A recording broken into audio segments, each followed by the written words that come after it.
In 1963, Ringo Starr noticed that fame had quietly changed everything, even the way his own family treated him.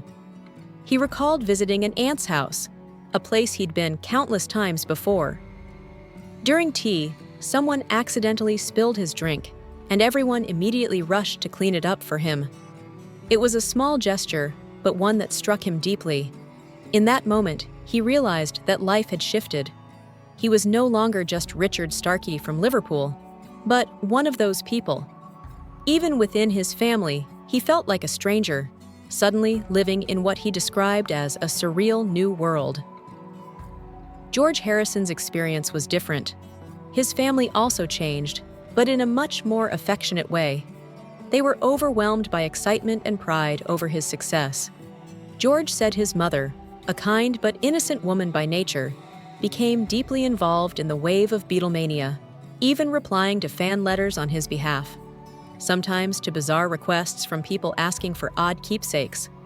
She had always been a letter writer, keeping pen pals around the world, and that warmth carried into her son's new reality. For Ringo, however, home and family were the two things he most wanted to stay the same, especially since everything outside had become unrecognizable. Fame had blurred the lines between real friends and those drawn only by celebrity. Before the Beatles, he knew exactly who he could trust, the people he'd grown up with.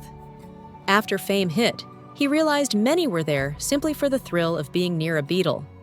When that same shift reached his own family, it hurt deeply. He couldn't demand that they treat him like before.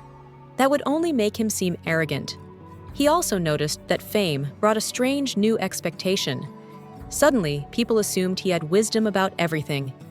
At only 22, he found himself giving opinions on politics, philosophy, and world affairs, pretending he had answers he didn't truly possess.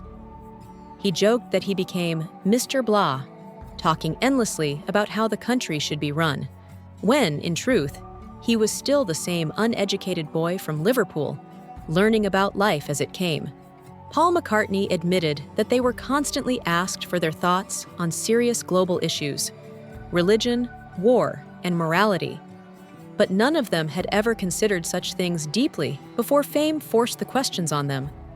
He said their answers carried only the weight of their modest education, nothing more.